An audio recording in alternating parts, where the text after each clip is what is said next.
today I'm going to show you,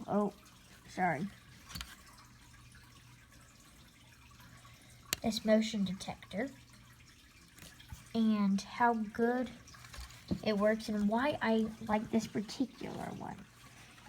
I like this because I know if a ghost is around or if something is near it, because you have to get like right by it for it to go off.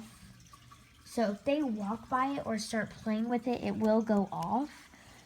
And that's a good thing about it because I know somebody is over there messing with this right now. And it was only $10 and it works good. This was one of my first pieces of equipment. And it runs on normal 4 AA batteries. So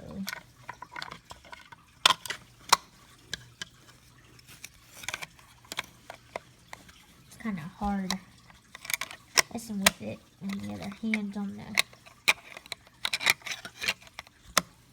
tape. I'm just going to leave it out. Okay, and then down at the bottom you have your switch. So if you turn it on, it's called count. I think it's like a night light. Okay, I just turned it on auto. So it will turn off here in a minute, just because it's not detecting any motion.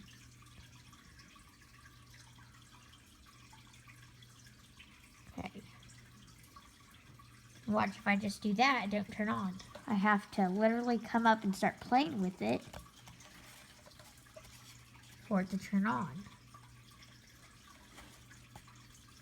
So I know if somebody's literally messing with this and examining it, that's why I leave it out like this when I'm hunting, so they can go all the way around it without, it's not up against any wall or nothing, so they can mess with it.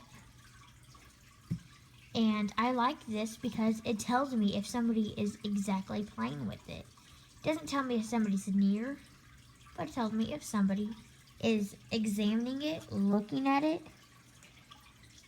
They're like, ooh, what is this?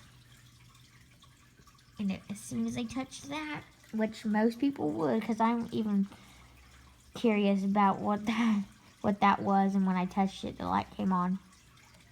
So they will touch it, and as soon as they touch it, the light comes on. And I even asked them during investigations, there's a pretty blue light on this. If you would just come up and tap that, it'll come on. If you keep tapping it, it'll stay, and if you don't tap it anymore,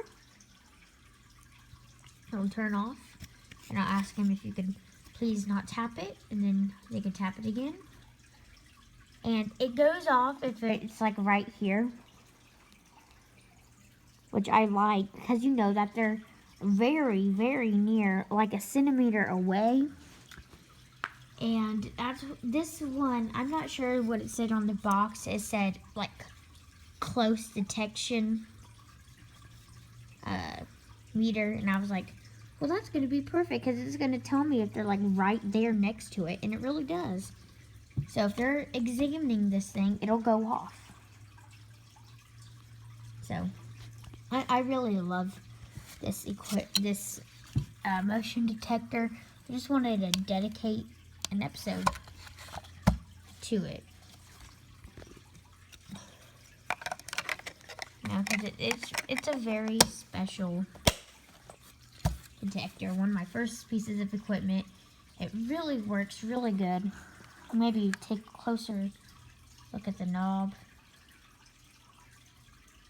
That's what detects it, and if you're that close to it, it'll go beep. It won't beep at you. I have another one that will beep at you, but the light will turn on. And I'm not exactly sure what that is for. My other one has that too, and that's what seems to have the sound coming out of it. So maybe if you mess with it enough, up in your thing, you might be able to unscrew it. You can make it to where the noise comes on, or maybe if it's off long enough and then it comes on, it'll have the noise because it hasn't been on in a while. And this is called the Home Close,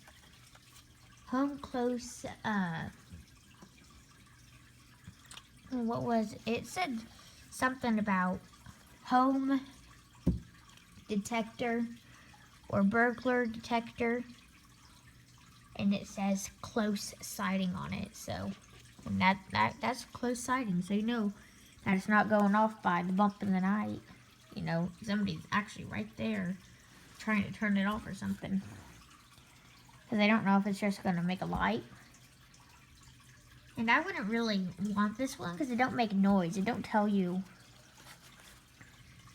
anything. So I wouldn't really like this one in my home. But investigating, I have this set up to where I'm saying nobody get that close to it. And so it won't go off. So I know if it goes off that it is from a spirit trying to contact us.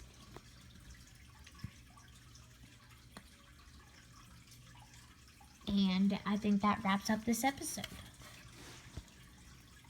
But stay tuned because I might add a little extra clip in that is not for a special edition.